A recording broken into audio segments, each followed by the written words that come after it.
दोस्तों, इसके पहले तो हमने काफ़ी सारे वीडियोस बना दिए स्नैपडील से रिलेटेड। बट उसमें मैंने जो है आपको स्नैपडील ऐप से Amazon, Flipkart, Myntra, Meesho and other जो ई कॉमर्स साइट्स है उनका वाउचर कोड लेने का प्रोसेस दिखाया है। बट ये जो वीडियो है इसमें हम बात करने वाले हैं कि कैसे आप स्नैपडील एप्लीकेशन से या फिर स्नैपडील से पर्सनल लोन के लिए अप्लाई कर सकते हैं। सो गाइस, बेसिकली इस वीडियो में मैं आपको पूरा A to Z प्रोसेस दिखाऊंगा स्नैपडील से पर्सनल लोन लेने का। देन यहाँ पर आपको पूरा कैलकुलेट करके भी दिखाऊंगा कि यहाँ पर आपको कितना इंटरेस्ट रेट वगैरह पे करना पड़ सकता है स्नैपडील ऐप से अगर आप लोन लेते हो तो। सो गाइस, अगर आप भी लोन वगैरह लेने की सोच रहे हो एंड पर्सनल लोन में आपको कोई ऐप वगैरह जो है लोन प्रोवाइड नहीं कर रहा है, सो अगर आपका सिविल स्कोर थोड़ा कम भी होगा तो स्नैपडील ऐप जो है आपको पर्सनल लोन प्रोवाइड करा देगा। बट यहाँ पर इसके लिए इसकी कुछ टर्म एंड कंडीशन है, तो यहाँ पर मैं सबसे पहले आपको वो बता दूँ तो आप जान लो। सबसे पहले अगर आपका स्नैपडील का अकाउंट 6 मंथ पुराना है तभी आप जो है पर्सनल लोन के लिए एलिजिबल होगे। अगर आपने 6 मंथ के पहले अगर अपना अकाउंट बनाया होगा तभी आप जाकर लोन के लिए अप्लाई करना, वरना यहाँ पर आपको लोन का जो ऑप्शन है स्नैपडील ऐप में वो शो नहीं होगा। अब मेरे काफ़ी सारे सब्सक्राइबर मुझे कमेंट्स करते रहते थे कि भाई हमें यहाँ पर पर्सनल लोन का जो ऑप्शन है वो शो नहीं हो रहा है। तो यहाँ पर मैं आपको बता दूँ 6 मंथ से पुराना है तभी यहाँ पर आपको ये ऑप्शन शो होगा। एंड उसमें भी गाइस, अगर आपने स्नैपडील से 2-3 बार शॉपिंग की होगी तभी आपको ये ऑप्शन शो होगा। यानी कि ऐसा नहीं है कि आपने अकाउंट बनाकर छोड़ दिया तो यहाँ पर आप पर्सनल लोन के लिए एलिजिबल हो। यहाँ पर ऐसा भूलकर भी मत करना। अगर आपका 6 मंथ पुराना अकाउंट है एंड आपने 2-3 बार शॉपिंग की है उससे तभी आप यहाँ पर एलिजिबल होगे। तो गाइस, वीडियो में एंड तक बने रहना और अगर चैनल पर न्यू हो तो सब्सक्राइब कर देना। तो चलिए शुरू करते हैं। सो गाइज, स्नैपडील ऐप में पर्सनल लोन के लिए अप्लाई करने के लिए सबसे पहले यहाँ पर आपको जो है स्नैपडील ऐप को इंस्टॉल करना होगा। सो यहाँ पर मैंने ऑलरेडी इंस्टॉल करके रखा हूँ, तो यहाँ पर मैं आपको जस्ट दिखा देता हूँ। तो अगर आप एप्पल यूज़ करते हो तो ऐप स्टोर में जाकर इसको इंस्टॉल करना, एंड अगर आप एंड्रॉइड यूज़र हो तो प्ले स्टोर में जाकर करना। सो यहाँ पर मैंने इसको इंस्टॉल करके रखा हूँ, तो जस्ट ऐसे मैं ओपन पर प्रेस करूँगा। एंड गाइज, यहाँ पर आपको सबसे पहले लॉगिन कर लेना है। एंड जैसा कि मैंने बोला था कि जिसका भी अकाउंट 6 मंथ पुराना है वही इस वीडियो को देखना, बाकी के लोगों का इस वीडियो को देखकर कोई भी बेनिफिट होने वाला है नहीं। तो गाइज, अब यहाँ पर आने के बाद आपको ये 3 लाइन्स शो हो रही होंगी, जो कि यहाँ पर आप देख सकते हो लेफ्ट हैंड साइड में टॉप कॉर्नर पर। अब यहाँ पर अभी जो मेरी क्रेडिट लिमिट है वो यहाँ पर आप देख सकते हो कितनी है, 24,623 रुपये की अप्रूवल लिमिट है, जिसमें से मैंने कुछ लिमिट का यूज़ करा। एंड उसके बाद में मेरी जो लिमिट बची है वो बची है 22,743 रुपये। तो यहाँ पर अभी आपको ये शो हो रहा होगा। अब पर्सनल लोन के लिए गाइज, यहाँ पर आपको कहीं पर भी भटकने की ज़रूरत नहीं है। जस्ट यहाँ से ऊपर में तीसरे नंबर का जो ऑप्शन है वो शो हो रहा होगा पर्सनल लोन। सो इस पर आपको सिलेक्ट कर लेना है। तो ये रहा हमारा पर्सनल लोन का ऑप्शन, जो कि आप यहाँ पर देख सकते हो। अब यहाँ पर आने के बाद सबसे पहले यहाँ पर आपको जो है अपने पर्सनल लोन की अमाउंट डालनी है। तो आपके सामने भी कुछ इस तरह का डैशबोर्ड आ गया होगा। तो यहाँ पर आप अपने पर्सनल लोन की अमाउंट डालना, देने के यहाँ पर जो रीज़न है वो सिलेक्ट कर लेना। तो रीज़न में मैं यहाँ पर आपको दिखा दूँ आप क्या डाल सकते हो। तो रीज़न में यहाँ पर आपकी तरफ में अभी काफ़ी सारे ऑप्शन आ चुके हैं। पहले ये सभी ऑप्शन आपको नहीं शो होते थे। सो यहाँ पर अभी आप देख सकते हो house repairing, tuition, education fees, bike loan, medical emergency, personal reason, wedding in family, other. तो आप इनमें से किसी को भी सिलेक्ट कर लेना। तो मैं अभी पर्सनल रीज़न पर सिलेक्ट करता हूँ। देन यहाँ पर मेरा पर्सनल रीज़न है कि मैं लोन क्यों लेना चाहता हूँ, तो वो यहाँ पर सिलेक्ट करने के बाद अब यहाँ पर मैं आपको बता दूँ, यहाँ से आप मिनिमम जो है 5,000 का लोन ले सकते हो एंड मैक्सिमम आप जो है कितना भी लोन ले सकते हो। अब ये डिपेंड करता है कि आपको लिमिट कितनी प्रोवाइड की गई है स्नैपडील की ओर से। तो जैसा कि मैं यहाँ से जो है 5 से लेकर तो 10,000 रुपये तक का जो लोन है वो ले सकता हूँ। एंड ये जो लोन होगा 10 मिनट के अंदर मेरे बैंक अकाउंट में क्रेडिट कर दिया जाएगा। सो जिसका कि लाइव एग्जाम्पल मैं अभी आपको दिखा देता हूँ। सो जस्ट यहाँ से मैं लोन अमाउंट के ऊपर मैं सिलेक्ट करता हूँ। देन यहाँ पर मैं अभी 10,000 का ही एग्जाम्पल मानकर चलता हूँ। सो यहाँ पर अभी आप देख सकते हो मैंने 10,000 को सिलेक्ट करा। Then confirm loan amount and EMI पर प्रेस करता हूँ। देन यहाँ पर आप जैसे ही प्रेस करोगे सो यहाँ पर आपको थोड़ा वेट करना होगा। देन आपका जो भी EMI का जो टर्नओवर होगा एंड इंटरेस्ट रेट वगैरह का जो डैशबोर्ड होगा वो आपके सामने कुछ इस तरह से आ जाएगा। सो यहाँ पर अभी आप देख सकते हो मेरे सामने कुछ EMI के प्लान्स आ चुके हैं। बट यहाँ पर मैं उससे पहले आपको बता दूँ, आप जो भी लोन ले रहे हो यानी कि 10,000 का अगर लोन ले रहे हो तो उसमें से जो प्रोसेसिंग फ़ीस होगी, यानी कि मान लीजिए मेरी जो प्रोसेसिंग फ़ीस है 500 रुपये, वो काट कर जो है 9,500 रुपये मेरे अकाउंट में क्रेडिट करे जाएंगे। अब मान लीजिए आप 5,000 का लोन लेते हो तो उसका जो भी प्रोसेसिंग फ़ीस होगा 200-250 रुपये, तो वो आपसे कट कर लिए जाएंगे आपके लोन अमाउंट में से। देन उसके बाद में जो आपके बचे होंगे वो पैसे आपके बैंक अकाउंट में क्रेडिट होंगे। तो इस बात को जरूर ध्यान में रखना। देन उसके बाद ये अप्लाई करना। सो यहाँ पर अभी आपको शो हो रहा होगा मैं 9,500 रुपये यहाँ पर जो है, तो गाइज़ अभी यहाँ पर आपको शो हो रहा होगा मेरे 500 रुपये कट कर जो है 9,500 रुपये मेरे अकाउंट में क्रेडिट होंगे। जिसके लिए यहाँ पर चूज़ EMI का जो ऑप्शन है वो कुछ इस तरह का होगा। 3,490 रुपये मुझे 3 मंथ्स तक पे करने होंगे, जिसपे कि मुझे पर मंथ जो है 1.57% का जो इंटरेस्ट रेट है वो लगेगा। एंड वही अगर मैं जो है 5 मंथ्स का EMI ड्यूरेशन सिलेक्ट करता हूँ तो उसमें मुझे जो है 2,168 रुपये यानी कि लगभग 2,168 रुपीज़ मुझे पे करने होंगे 5 मंथ्स तक, जिसपे कि मुझे जो है 1.68 5% का जो इंटरेस्ट रेट है वो पर मंथ लगेगा।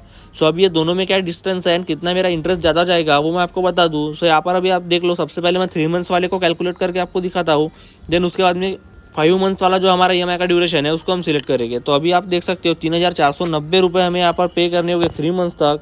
तो सबसे पहले मैं यहाँ से अपने कैलकुलेटर को ओपन करता हूँ, देन यहाँ पर 3,490 मल्टीप्लाई बाय हम 3 करते हैं, देन यहाँ पर अभी हम देख सकते हो इज इक्वल टू करेंगे तो यहाँ पर हमारे लगभग जो 470 रुपये एक्स्ट्रा जाएंगे 10,000 रुपये पर, तो जो कि आपको शो हो रहा होगा। अब गाइज़ यहाँ पर मैं आपको एक लॉस बता दूँ आपका वाला क्या होगा। सो गाइज अब मैं आपको एक लॉस बताता हूँ आपका जो यहाँ पर होने वाला है। अब यहाँ पर आपको लग रहा होगा कि सिर्फ 10,000 रुपये का अगर आप लोन ले रहे हो तो 470 रुपये आपको लग रहे हैं, बट ऐसा बिल्कुल भी नहीं है। यहाँ से अब आपको माइनस करना है 470, फिर उसके बाद में माइनस करना है यहाँ पर आपको 500 रुपये जो आपके प्रोसेसिंग फ़ीस के तौर पर आपसे काटे गए हैं। तो यहाँ पर आप इन दोनों को माइनस करो, देन अभी जो 9,500 आपके बच रहे हैं वो यहाँ पर आ चुके हैं। अब जैसा कि मैंने आपको बोला था कि आपको जो है 10,470 रुपये पे करने होंगे, तो आप प्लस कर लेना 500 प्लस 470 तो कितने होते हैं 970 रुपये जो है आपको लगभग 10,000 रुपये पर एक्स्ट्रा पे करना पड़ सकता है 3 मंथ्स का। तो यहाँ पर आपके लगभग जो है 1,000 रुपये के अराउंड ही जाएंगे 3 मंथ्स वाले ऑप्शन पर। देन वही मैं बात करूँ 5 मंथ्स की, तो यहाँ पर इसको भी हम कैलकुलेट कर लेते हैं 2,168 मल्टीप्लाई बाय 5, देन यहाँ पर अभी हम इज इक्वल टू करते हैं। तो यहाँ पर अभी आप देख सकते हो 10,840 रुपये यहाँ पर आपको पे करना होगा। देन गाइज अभी हम प्लस करते हैं 840 प्लस इसमें हमारे जो 500 रुपये थे उसको, तो 840 प्लस हम 500 करेंगे। तो गाइज अभी हम यहाँ पर करते हैं 840 प्लस यहाँ पर हम करेंगे इसमें 500 रुपये, तो यहाँ पर अभी आप देख सकते हो लगभग 1,340 रुपये यानी कि 1,350 रुपये जो है हमारे 5 मंथ्स वाला जो EMI का ड्यूरेशन है उस पर ज़्यादा जाएंगे। तो अभी मैंने आपको ज़्यादा अमाउंट का एग्जांपल इसके लिए बताया ताकि आप में से काफ़ी सारे लोग कंफ्यूज ना हो कि वो 5,000 का ले रहे हैं लोन तो कितना लगेगा, 10,000 का ले रहे हैं तो कितना लगेगा। तो अभी आपको जो इंटरेस्ट रेट है वो लगभग यहाँ पर जो है 1,000 रुपये के अराउंड लग जाएगा अगर आप 10,000 रुपये का लोन लेते हो तो।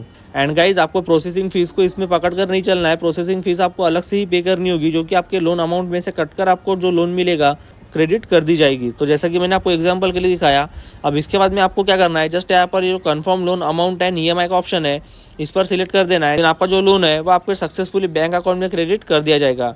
बट उसके लिए यहाँ पर आप जैसे ही प्रेस करते हो सो यहाँ पर आपको थोड़ा वेट करना होगा, देन आप प्लीज़ वेट यहाँ पर आपको बोला जा रहा है। अब गाइज इतना प्रोसेस करने के बाद आप जैसे ही सिलेक्ट लोन पर प्रेस करोगे तो यहाँ पर आपके सामने अपने बैंक डिटेल्स का ऑप्शन आ जाएगा। एंड सबसे पहले मैं आपको बता दूँ, आप जिस भी लोन ले रहे हो तो यहाँ पर ध्यान रखना कि आपकी EMI डेट कब आने वाली है। तो यहाँ पर अभी आपको शो रहा होगा, मुझे शो हो रहा है कि 3 सितंबर से लेकर तो 3 नवंबर तक मेरी EMI चलेगी, यानी कि मुझे जो है पर मंथ यहाँ पर 3 नवंबर का जो EMI का डेट है वो मिला है। तो मुझे जो है हर महीने की 3 तारीख को यहाँ पर अपनी EMI पे करनी होगी। तो उस हिसाब से आप देख लेना कि आपकी EMI डेट कब आ रही है, वरना काफ़ी सारे लोग कन्फ्यूज़ हो जाते हैं कि हमें EMI कब पे करनी है। तो यहाँ पर अभी आपको मैंने दिखा दिया हूँ। देन यहाँ पर अभी आपको जो है चूज़ है बैंक अकाउंट को सिलेक्ट करना है। देन आपका जो भी बैंक अकाउंट होगा उसको सिलेक्ट कर लो, देन अपना अकाउंट नंबर यहाँ पर इंसर्ट करो। अकाउंट नंबर के बाद में गाइस यहाँ पर आपको अकाउंट होल्डर का नेम सिलेक्ट करना है, यानी कि टाइप कर देना है। देन उसका IFSC कोड और अकाउंट का टाइप, यानी कि सेविंग है या करंट है, वो ऑप्शन यहाँ पर ही आपको आ जाएंगे। सो यहाँ पर आप ये दोनों में से सिलेक्ट कर लेना। एंड आपका अकाउंट कोई अदर में कैटेगरी में है तो यहाँ पर अदर पर सिलेक्ट कर लेना। तो इतना करने के बाद जस्ट आपको वेरीफाई बाय नेट बैंकिंग के ऑप्शन पर सिलेक्ट करना है। सो यहाँ पर आप जैसे ही प्रेस करोगे तो आपको जो अपना नेट बैंकिंग का यूज़र ID और पासवर्ड होगा वो यहाँ पर इंसर्ट करना है। देन आप जैसे ही वेरीफाई करते हो सो आपका जो ऑटो डेबिट वाला ऑप्शन होगा स्नैपडील का वो इनेबल हो जाएगा। देन उसके बाद में जो आपका लोन अमाउंट होगा वो जस्ट 5 मिनट्स के अंदर में आपके अकाउंट में क्रेडिट कर दिया जाएगा। एंड उस अमाउंट को जो है आप यूज़ कर पाओगे अपने पर्सनल यूजेस के लिए। एंड गाइज मैं आपको जो ये पूरा प्रोसेस दिखा रहा हूँ ये एजुकेशनल पर्पस के लिए दिखा रहा हूँ, प्लीज़ इसका जो मिसयूज़ है वो बिल्कुल भी मत करना। एंड काफ़ी सारे लोगों से मैं कहना चाहूँगा, आप अगर लोन ले रहे हो किसी भी ऐप से या फिर किसी भी प्लेटफॉर्म से तो प्लीज़ उनके लोन का जो रीपेमेंट है वो टाइम से पहले कर दिया करो। बिकॉज यहाँ पर अगर आप लोन का पेमेंट नहीं करोगे या फिर रीपेमेंट नहीं करोगे एंड अपनी EMI टाइम से पहले नहीं भरोगे तो हो सकता है कि आपके ऊपर लीगल एक्शन भी लिया जा सकता है। सो इस बात को जरूर ध्यान में रखना, दिन उसके बाद ही लोन के लिए अप्लाई करना। सो गाइज मैंने सिर्फ यहाँ पर आपको पूरा प्रोसेस दिखाया है। अब मुझे लोन वगैरह कुछ भी नहीं लेना है, तो जस्ट ऐसे मैं बैक करूँगा। एंड आपको बता दूँ कि यहाँ पर आपको एक EMI का ऑप्शन शो रहा होगा अपने होम पर आने के बाद स्नैपडील के डैशबोर्ड में, तो जस्ट इस पर आपको सिलेक्ट करना है। देन जैसे आप यहाँ पर EMI पर प्रेस करते हो तो आपकी जो भी EMI डेट होंगी एंड अपकमिंग EMI होगी वो सभी यहाँ पर आपको शो होने लग जाएगी। सो आप अपने हिसाब से देख लेना, देन यहाँ पर पे पर प्रेस करके इनको पे कर देना। एंड गाइज अगर आपका कुछ भी क्वेश्चन एंड डाउट है तो आप डायरेक्टली जाकर मुझे इंस्टाग्राम पर DM कर सकते हो। एंड आपका जो भी क्वेश्चन होगा वो मुझे यहाँ पर आप पूछ लेना, जिसका कि रिप्लाई मैं आपको दूंगा। एंड आपका प्रॉब्लम सॉल्व करने की पूरी कोशिश मैं यहाँ पर करूँगा। एंड गाइज अगर आपने अभी तक हमारे टेलीग्राम चैनल को ज्वाइन नहीं करा है तो जाकर कर लेना, यहाँ पे भी आपको काफ़ी कुछ हेल्पफुल कंटेंट मिलता है। सो यहाँ पर अभी आप देख सकते हो। सो गाइज आज की वीडियो में इतना ही, फिर मिलेंगे और एक न्यू वीडियो में। सो आई होप कि आपको ये वीडियो पसंद आई होगी एंड आपके लिए हेल्पफुल रही होगी। अगर आपको ये वीडियो पसंद आई सो प्लीज़ वीडियो को लाइक और चैनल को सब्सक्राइब करना ना भूलें। Thank you so much.